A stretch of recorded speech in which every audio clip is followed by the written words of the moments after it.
I'm building a business and documenting the entire process. This is week 3 of building the autonomous leader. If you're about to bring someone onto your team for the first time, there's 3 things that they need from you.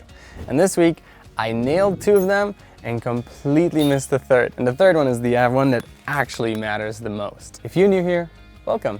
Allow me to introduce myself. I'm Jonathan Lauer. I've spent 7 years building 3 businesses, each to the point where I could step out of the day-to-day and lead instead of operate. Now I'm building the autonomous leader to reach my goal of helping 1 million business owners towards greater autonomy in their own company, so that way they can spend their time and directing their efforts towards their greatest priorities. The autonomous leader is built around 9 areas of growth and 7 levels of autonomy. And in this series, I'm building the entire company from scratch, on camera, and letting you in on every decision and every mistake I will make along the way. This week started with onboarding 2 full-time editors, 2 people that walked into a company that is 2 weeks old, and I had to figure out how to bring them in. So let me walk you through how I did it, because I think most business owners get this wrong, and I think I can save you some pain here. The first thing I did before the onboarding meeting that day was to film a whole bunch of videos, back to back, just lots of videos.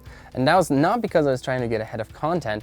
It was so that way the editors can work with real files as they are testing and developing processes. So that way we can develop a color grade, a caption style, and a pacing approach. This way we're using the footage that they will actually be working with, not just some sample files. That way the decisions they make are specific to what they will actually be editing. Then the onboarding started, and I wanted to be honest about something. Documenting these days and having the editors edit them can feel a little vulnerable because they see all the mistakes I'm making. And there's a lot of them, I'm not gonna lie. But I think it's also important that we are transparent with our employees, that we as business owners are mere mortals as well. We as business owners have strength, and that we as business owners have weaknesses, and that we are just not perfect. And I don't think that any employee ever thinks that their boss has to be perfect. But instead, what they want to see is that we try to understand and that we are trying our best. So instead of walking into an onboarding meeting and presenting some polished version of where this company is and who you are, I told them the truth. We are early. This is not figured out. One of them will be editing this very video. And instead of handing them a finished playbook, I showed them what is done and what we still have to figure out together. So we identified the processes that we still need to document, and we divided the responsibilities. You'll figure this out, you'll go figure this out, and then we'll come together and we'll make some decisions. So each person took ownership of specific processes that we're gonna figure out, and we set deadlines of when we report back to each other. And I'm very glad to say that they just both ran with it.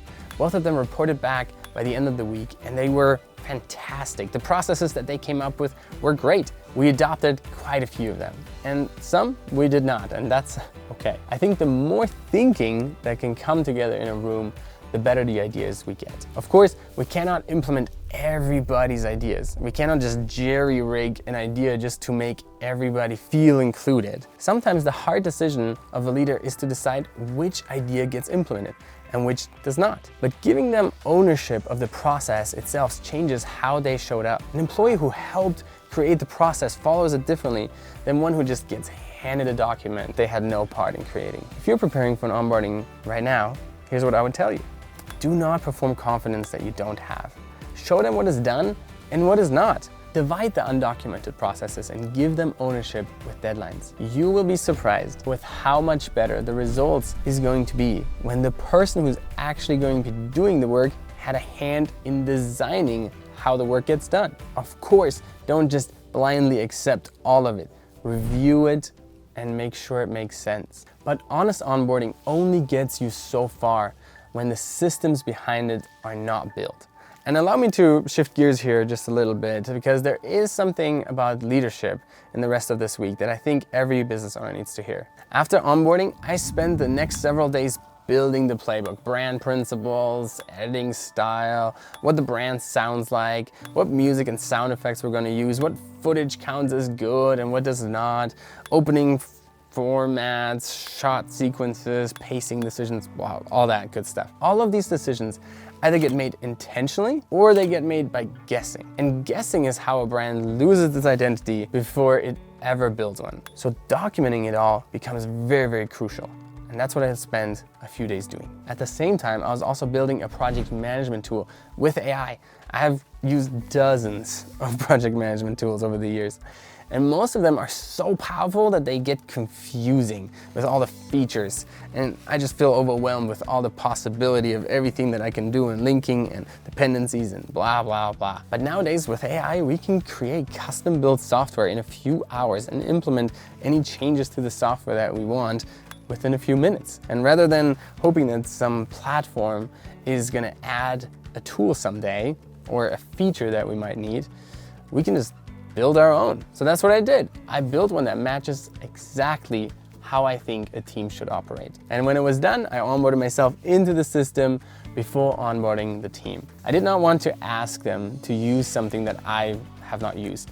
I walked myself through every feature and made sure that it was working. And a few things broke, and you will hear soon that even more things broke. But I fixed the ones that I immediately saw broken, and then I prepared to onboard them. And I think in this, there's a principle that applies far beyond software. If you're not willing to do something that you're asking people to do, they can just feel that. They know it. It just feels like you're pawning off tasks rather than truly handing them a responsibility. I think a lot of business owners have a resistance to tracking their own progress on a day-to-day basis in a project management software tool because we have so many fires that just arise, right? And they're not listed in the software, and I spent my day turning off these fires. So it looks like they didn't do very much that day, and I totally get that. But if we choose not to be in the project management software and update our responsibilities and our tasks and our commitments, we're actually showing that it's not that important. And we cannot tell someone that it's truly important and that they need to do it if we ourselves aren't doing it. If you currently hold the responsibility of a project manager in your own company, then you need to project manage until you have someone that you can hand that responsibility off to. And that just means being in the tool every day, visibly, so that your team knows that this is how we operate. Not because you're checking up on them, because you're showing them what the standard looks like. All right, by the end of the week, the playbook was documented, the project management software was live, and the team was onboarded. And the first round of real edits came back. Content produced by people other than me. But I had spent days preparing for these editors. I had built brand assets, file systems, audio standards, footage guidelines, project management software, built the whole camera to cloud system so I don't have to handle SD cards and all of that. And when I onboarded them, I told them what we're building. I showed them how we're building it as well. But I completely missed the most important part of all of it. I never told them why we're building it. Missions give us something to fight for. Think about a company like SpaceX, whose mission is to make humanity multiplanetary. What an amazing mission. It's short, it's clear, everybody knows why their job matters. Regardless of whether you believe that they're gonna make humanity multiplanetary or not, you have to admit that the power that that mission statement brings is amazing. That mission is why people stay late. That mission is why people spend the extra hour. This is why people don't just clock out as soon as it hit 5 o'clock. They are truly working towards this goal. They're truly making, through their tasks, humanity multiplanetary. And out of my experience, this is the piece most business owners never give their team. The willingness to persist comes from understanding the why.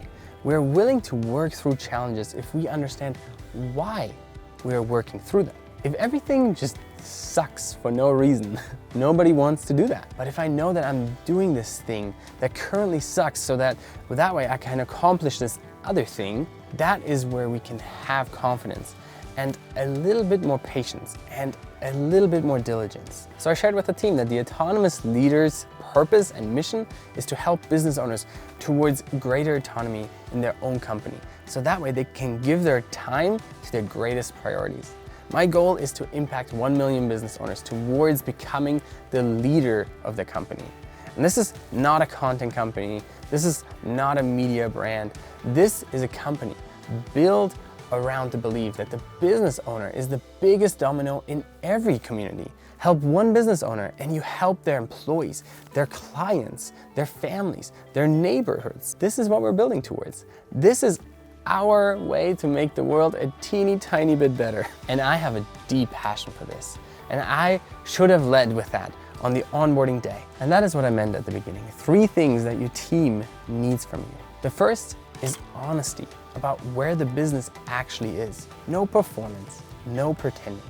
The second is systems and documentation, so they know where everything is and what they are working on. And the third one, the one that actually matters, I almost forgot entirely.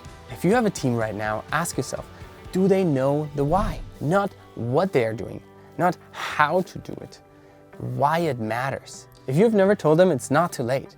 But the longer you wait, the more they operate on autopilot instead of conviction. Too many small business owners are the bottleneck in their own company.